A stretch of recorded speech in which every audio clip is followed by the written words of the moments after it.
Hello students, today we are going to start with the concept of differentiation. As discussed earlier, I told you to revise differentiation of your class 11. Here I am just going to do the briefing for the same. Derivative of x raised to power n was n x raised to power n minus 1.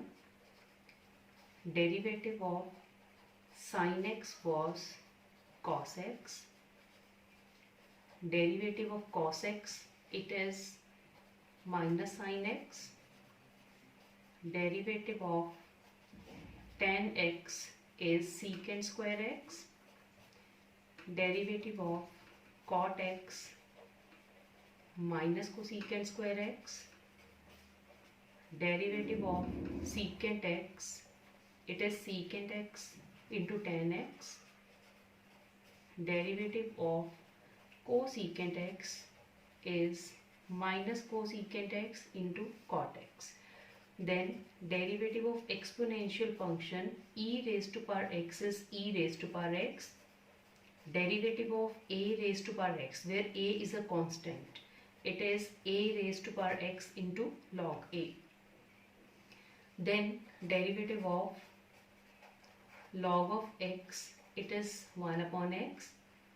These were the various functions for which we did the derivative in our class 11. Before I start the further concept, I would like to tell you a function, as we did in the previous topic we have done about continuity. Now when we say the function is said to be differentiable, any function fx is said to be differentiable if we say left hand derivative is equal to right hand derivative. As we said, a function is said to be continuous if left hand limit is equal to right hand limit is equal to the value of the function at that given point, any point. But function is said to be differentiable if left hand derivative is equal to right hand derivative. Now how to check left hand derivative and right hand derivative? For left hand derivative, you will be finding out limit x approaching a f of x minus f of a upon x minus a. Since it is left hand derivative, so you will find out a negative.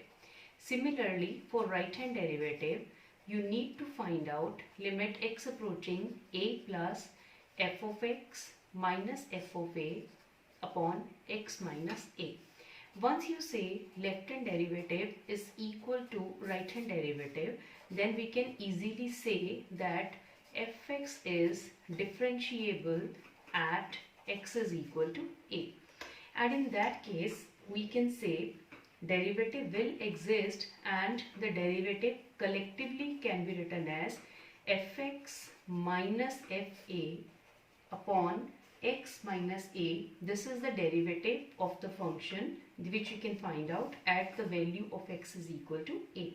On the basis of this, I would like to start one question in which you have to check whether the function is differentiable or not.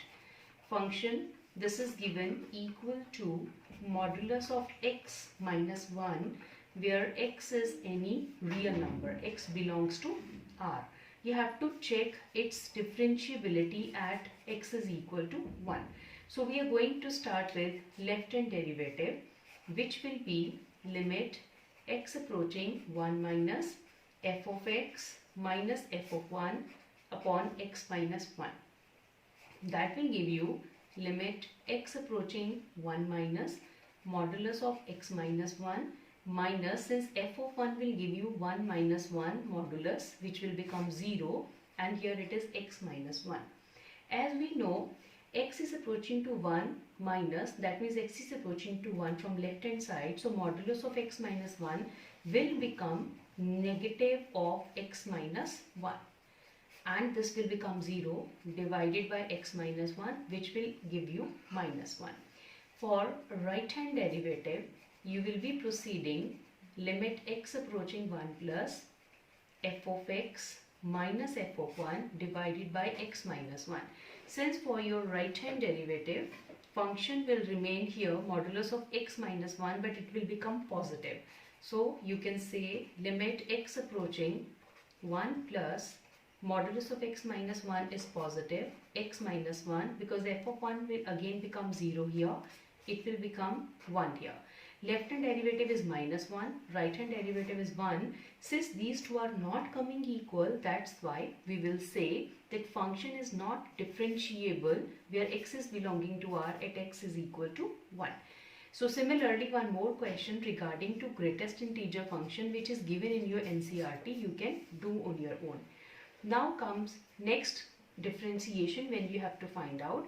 As I told you earlier in your class 11, let's consider one example. If fx is equal to sine of x square plus 5. As I told you in your class 11, whenever you have to find the derivative of any function, start with the basic, and if you have here with the function, it is given separate, it's not x, it's x square plus 5. That means further derivative of x square plus 5 you have to find out. So what you will say, differentiating both sides with respect to x, it will become f dash x, derivative of sine will become cos, but angle will remain same here. Now further derivative of x square plus 5, it will become cos x square plus 5, its derivative will become into 2x. So this is the derivative for first question which we have discussed. Now I would like to discuss next question, in which function is given to you as secant into tan of root x. Now if you observe here, we have to find the derivative for secant first, then further derivative of tan of root x. When you will find the derivative of tan root x, you will find the derivative of tan first, then further derivative of root x. First you will write down differentiating both sides with respect to x. It will become f dash x, derivative of secant x, as we have written earlier, it will become secant x tan x, but here in place of x it is tan root x and tan of tan root x. Why so? Because derivative of secant x was secant x tan x. Now you're not going to leave till here. This you have found the derivative of secant only. Further you need to find the derivative of tan root x. So into derivative of tan of root x. This in next step it will remain secant tan root x, tan root x, and derivative of tan, as you know, it is secant square root x, but further derivative of root x. So it will give you secant tan root x, tan root x, secant square root x. Now root x you may deal as x raised to power 1 by 2, and you know very well the derivative for x raised to power n will give you 1 by 2, x raised to power 1 by 2 minus 1. So you can conclude this question secant tan root x, tan root x, secant square root x. Here we have to write down here in derivative of root x, which will give you here 1 by 2 root x. So this is the final answer for the question. Again I repeat, we have to find the derivative of secant tan root x. First we will find out the derivative of secant, which is secant x tan x, but angle will remain tan root x. It will become secant tan root x, tan root x, then further derivative of tan root x. Now the derivative of tan is always secant square, whatever is the angle. So it will become secant square root x, but further derivative of root x. And root x ka derivative, it will be of the form x raised to power n, that will give you 1 by 2 x raised to power 1 by 2 minus 1. So this is the final answer which you will be completing here. Then one question from your next exercise. These two questions I have discussed from exercise 5.2. Now I'll discuss question from exercise 5.3 from your NCERT. I'm picking first question only. it says if 2x plus 3y is equal to sine x, you need to find dy upon dx. Now you may check here that x terms are not separate, x and y terms are together given here. No problem, we will be writing here differentiating both sides with respect to x. Wherever it is x, we will find the derivative. Wherever it is y, it will become dy upon dx. So starting differentiating both sides with respect to x. Derivative of 2x will become 2 into 1.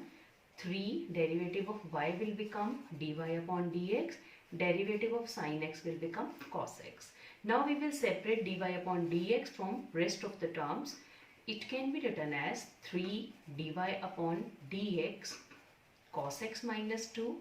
Then dy upon dx will become cos x minus 2 upon 3. This will be the derivative of the given function from where we have just found the value of dy upon dx by differentiating both sides irrespective of the fact that x and y, they were not given in the separate form. Then same exercise, I would like to discuss question number 7 with you for more clarity. It is given if sine square y plus cos of xy is equal to pi, then you need to find out dy upon dx. Again, you may see here that both the questions are given in the form of here sine square y and here it is cos x into y. That means you need to find the derivative, you need to find dy upon dx. Again, we'll start with the same strategy, differentiating both sides with respect to x. It will give you derivative of sine square y. As we know that x raised to power n is there, whenever there is any exponent, it will come down, it will become 2 sine y, derivative of sine y, that is cos y, further derivative of y, which will become dy upon dx. Now derivative of sine, we know it is minus sine, angle will remain same, further derivative of angle, derivative of x into y. And since pi is a constant term, so its derivative will become 0. Hence you are left with 2 sine y cos y dy upon dx minus sine xy. Now if you remember the product rule, here we are going to apply product rule. It will become x into derivative of y, which will be dy upon dx, plus y into derivative of x, which is 1, equal to 0. Now we will be multiplying these expressions and we will separate the terms containing dy upon dx minus sine xy.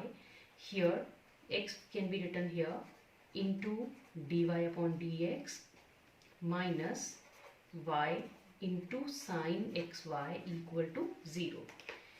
Now if you combine the terms of dy upon dx, which can be taken out common from here, dy upon dx, it will give you 2 sine y cos y minus x sine xy. This we shift to right hand side, y into sine xy. Hence the value for dy upon dx will be y sine xy upon 2 sine y cos y minus x sine y. This, if you wish, can combine it as sine 2y, as this is the identity for sine 2 theta, or you may leave till here also, that is also fine. So on the basis of this, you can easily complete your exercise 5.2 and 5.3. Thank you and have a nice day.